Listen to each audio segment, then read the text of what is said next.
African countries are set to adopt the Kampala Declaration that will dictate African Union member states' agricultural production and investment under the Comprehensive Africa Agriculture Development Program, CAADP. However, as the continent gears up to yet another food security resolve, questions linger on how Africa missed achieving the goals of the last commitment, popularly known as the Malabo Declaration of 2015. NTV's Brian George is attending the Comprehensive Africa Agriculture Development Program and reports from Kampala, Uganda. Insecurity, political instability, lack of political goodwill and COVID-19 were the key factors that made African Union member states miss their food security targets in the Malabo Declaration a decade ago. The declaration was a continuity of the Maputo Protocol commitment by African heads of state to allocate at least 10% of their national budgets to agriculture and rural development. However, member states had to repatriate funds towards security and mitigating the effects of COVID-19 to mitigate these and other uncertainties, leaving agriculture exposed. Of Agriculture, the African Development Bank report indicates that more than 60% of the Africa's working population is engaged in agriculture.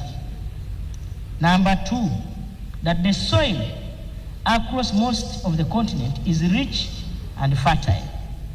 Number three, that Africa has 65% of the world's remaining uncultivated arable land, and that Africa can or has abundant fresh water with enough rainfall and a good number of days of sunshine.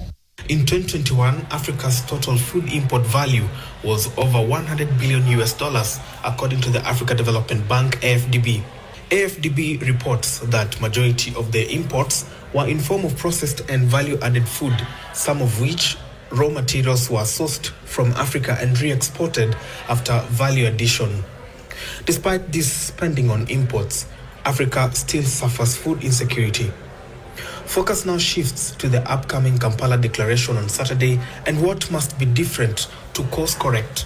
We have highlighted specific outputs that are very crucial for the continent, including the availability of the animal feed and fodder in the continent, and also tackling the animal diseases, especially the transboundary animal diseases, mainly our commitment to the continent for the eradication of the PPR, the pest obitis ruminants, by 2030. Women and youth involvement has also been fronted as a panacea in the wake of smart agriculture and digital farming. And as the conversation on food security and food sovereignty rages on at CAADP 25 here in Kampala, delegates have equally called for cooperation under the Africa Continental Free Trade Area of the trade of processed agricultural goods and not just the raw materials. Brian George, Kampala, Uganda for NTV.